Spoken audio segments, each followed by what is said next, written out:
Blessed and happy Wednesday to all of you, my dear friends, my dear brothers and sisters, my dear good people of God, faithful followers of the Daily Gospel Reflection with Father Jack. My dear kababayans, today is June 4, 2025, and today is Wednesday within the 7th week of Easter, year C. Today's Gospel is from the beautiful and the wonderful account of the Gospel of John, chapter 17, verses 11b to 19.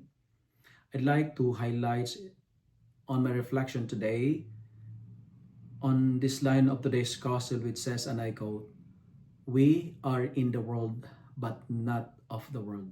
End of the quote. We need to say, in it, but not of it. We live here, but we don't stay here forever. Why?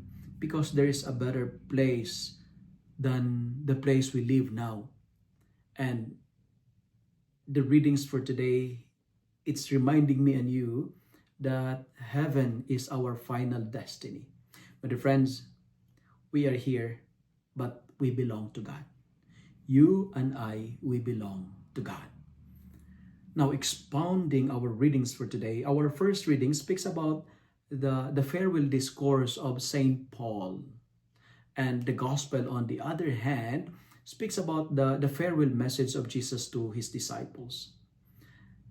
And the gospel tells us the three promises of Jesus to his disciples and to us as well.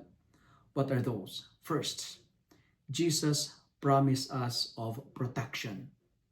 He said, "I guarded them, and not one of them was lost except the one destined to be lost."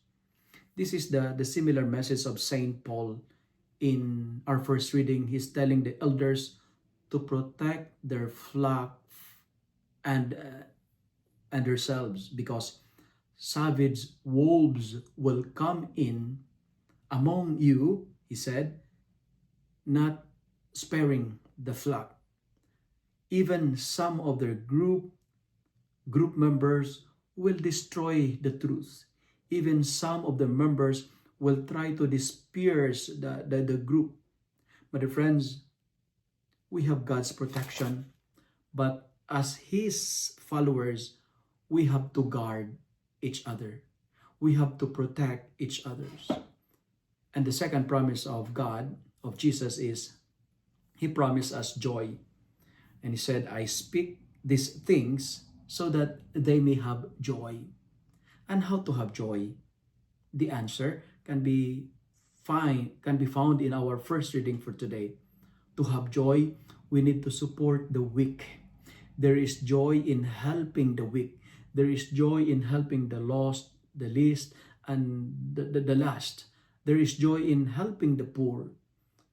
And my dear friends, never allow the things of this world prevents us to be in heaven, because God is the true source of joy, not money, not pleasures, not treasures, or whatsoever.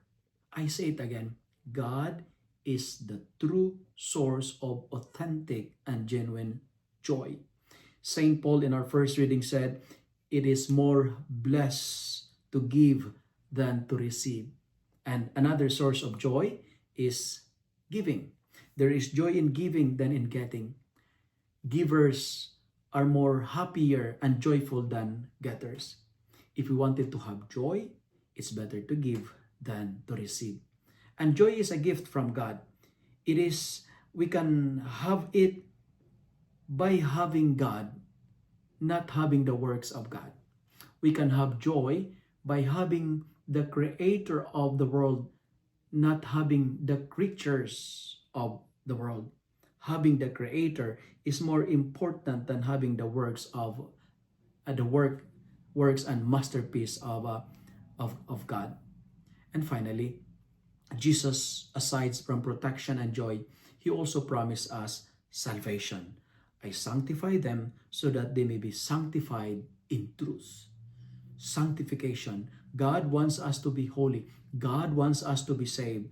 And to be saved must be our highest, our ultimate goal in life. To be in heaven must be our daily prayers. But friends, God promised us protection, joy, and salvation because He wants to bring us to heaven. My dear friends, we are in the world, but not of the world.